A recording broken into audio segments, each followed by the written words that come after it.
దీనివల్ల ఎటువంటి కాంప్లికేషన్స్ వస్తాయి, ఈ కాంప్లికేషన్స్ ఏ విధంగా ఎదుర్కోవాలనే విషయాల్ని డాక్టర్ల ఆఫ్టర్ అసెస్మెంట్, ఈ సర్జరీస్ అయిపోయిన తర్వాత అసెస్మెంట్ తర్వాత తెలుసుకోబడతాయి. అంటే ఆ నరాలు ఎంత డ్యామేజ్ అయినాయి, రక్తనాళాలు ఎంత డ్యామేజ్ అయినాయి, ఏ ఏరియాస్లో స్పర్శ లేకుండా పోయింది, ఏ ఏరియాస్లో మరి నమ్నెస్ ఉంది, ఏ ఏరియాస్లో అతి ఎక్కువగా ఏ స్థలాల్లో ఎక్కువ పెయిన్ వస్తుంది, తర్వాత ముఖ్యంగా వీళ్ళ జీవనోపాధి యాక్టింగ్ కాబట్టి డాన్సింగ్ ఇవన్నీ కూడా దెబ్బతినేటువంటి అవకాశం ఉంది. నడుము నొప్పి, కూర్చుంటే నొప్పి, నించుంటే నొప్పి, డాన్స్ చేస్తే నొప్పి, ఇలా నొప్పులు వచ్చేటువంటి అవకాశం అనేకమైనటువంటి ఉన్నాయి. కాబట్టి ఏ విధంగా దీన్ని ఎదుర్కొంటారు, ఈ 15 నుంచి 30 రోజులు జరిగేటువంటి మెడికల్ అసెస్మెంట్లో అనేక విషయాలు బయటపడేటువంటి అవకాశం ఉంది. కాబట్టి ఇది తన జీవనోపాధి అయినటువంటి యాక్టింగ్ మీద ఇబ్బంది కలిగించేటువంటి అంశమే.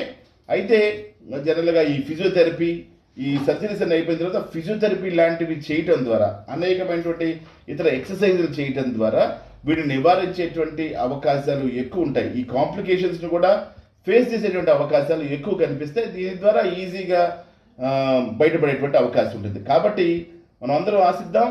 మరి ఈ విషాదకరమైన విషయం బాలీవుడ్ని కలిసివేసి ఉండవచ్చు. కాబట్టి ముఖ్యంగా ఒక పాజిటివ్ వైబ్రేషన్ తోటి సైఫ్ అలీ ఖాన్ గారు బాగోవాలని, ఈ యొక్క విపత్తు నుంచి బయటపడాలని ఆ దేవుని ప్రార్థిద్దాం. నేను మీ డాక్టర్ ప్రభుకుమార్ చల్లగాలి, పొలిటికల్ అనలిస్ట్,